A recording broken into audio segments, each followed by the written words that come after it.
Welcome back to the African Homestead. Today we're going to be talking about my off-grid solar system. So in the first part of this video, I'm going to talk about the specifics of my system. And in the second part, I'm going to talk about lessons learned and advice I have for you if you're considering building an off-grid system. So behind me are 27 SunTech solar modules. They're 325 watts each.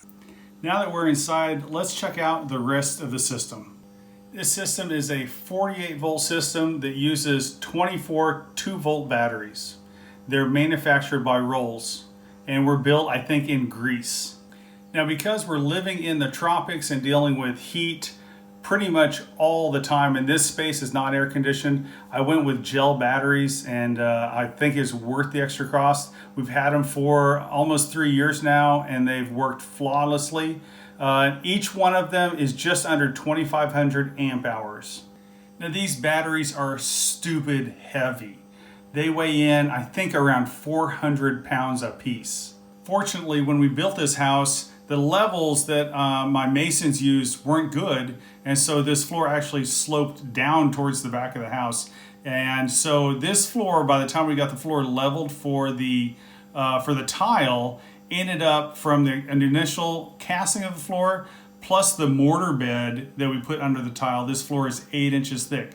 So we haven't had any issues with settling or cracking of our floor or foundation. Thank God. The inverter is a Xantrex inverter charger from Schneider Electric, and it is about 5,000 watts of capacity, and it's a 230 volt system and 50 hertz because we live in Africa. In the case I need 110 volts somewhere, all I need is a step down converter, which we have a few of those placed around the house and out in the training center to run power saws and things like that I bring from the States. Now for charge controller, I have 3 TriStar units that are manufactured by Morningstar. So those are the major components in my solar system. Now let's talk about lessons learned. And I'll be honest with you, there are a lot of them. This is the first time I've ever put in a system like this, and I did have advisors, but it's you don't know what you don't know until you know what you don't know. Putting together a load estimation worksheet and deciding how many light bulbs you're going to have, how many hours a day they're going to be on. If you have air conditioning, are you going to run it during the day or are you only going to run it at night? How many hours you're going to run it at night? There's just so many variables, and you're making guesstimates at best. So one of the lessons learned is that estimating your load depending on the season is difficult. And so for us, during the rainy season, I don't need to run the air conditioner during the day. It's overcast, there's a nice breeze, it's in the 80s, it's just beautiful. It's a little humid, but still pretty nice. I'm not breaking a sweat walking around. But during the dry season, especially the end of the dry season, when the humidity is oppressive and the sun is beating down and you're in the middle of the afternoon and there's no wind and you just want some air conditioning, that's important to know. And until you're on site, I didn't know how much of an issue that would be.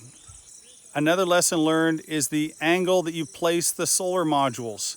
When I checked the angle, that particular time of the year, the sun was 10 degrees to the south. And so I built this to be 10 degrees to the south. Well, that's in the middle of our dry season. And in the rainy season, the sun is actually about 7 degrees to the north, 5 to 7 degrees. And so it's the worst case scenario for me because right now we're in the middle of the rainy season. The sun is hitting as indirect as possible. It's overcast, it's rainy. And so the time when I need the charge, I don't have the sun. And I kind of shot myself in the foot facing it this direction. So the challenge is that even in the rainy season, it's super humid, and to sleep at night, I turn the air conditioner on, even though it's not that hot, just to dehumidify the air. And what I find is the next day with the solar panels facing the wrong direction, with overcast skies, it's really difficult to get the system to fully charge. And so another lesson learned is I really needed more solar panels. For the rainy season, I need to add about 20 more panels. And for the dry season, those 20 panels will really help me be able to run some AC during the heat of the day without sacrificing battery charge. So the plan is to install about 20 more panels, and they're actually going to be sloping down towards the garden, towards the north, and those 20 panels will be crucial in getting full charges no matter what month of the year it is. Another lesson learned is stick with one manufacturer whenever possible. One of the challenges that I face is because our inverter is a different manufacturer than our charge controllers. I have no way to use an app on my phone to see the state of charge on these batteries. And so I have this piece of plywood laying behind me so that I can climb up on the batteries over to the charge controllers and see if they're in float mode, charge mode, or whatever mode they're in. And it's just a pain in the neck. Now, if this system had all been Schneider equipment, as I hope it to be in the future, I would be able to see everything from the app on my phone. Fortunately, we do have a major upgrade coming, and that is to add about 20 or 21 panels, as I stated earlier, and then we're also going to get rid of these Morningstar charge controllers, which there's nothing wrong with them, it's just they don't play nice with Schneider. And so we're going to put Schneider units in their place. They're larger charge controllers, so even though I'll have additional panels, I'm only going to need a total of 3. And then I'm going to find somebody to buy these Morningstar units and hopefully recoup a little bit of that money. But that's the way the system should have been in the first place. I think that I was probably trying to be a little bit too tight, and they tried to just give me the cheapest system possible. And at the time they said that picking Morningstar over Schneider saved a few $100, but in the long run it's going to cost me a lot of money to make it what I need it to be. Thanks for joining me again today. I hope you learned something.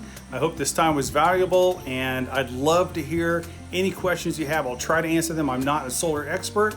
And if you have any advice for me, I'd also appreciate that. Have a great day. Bye-bye.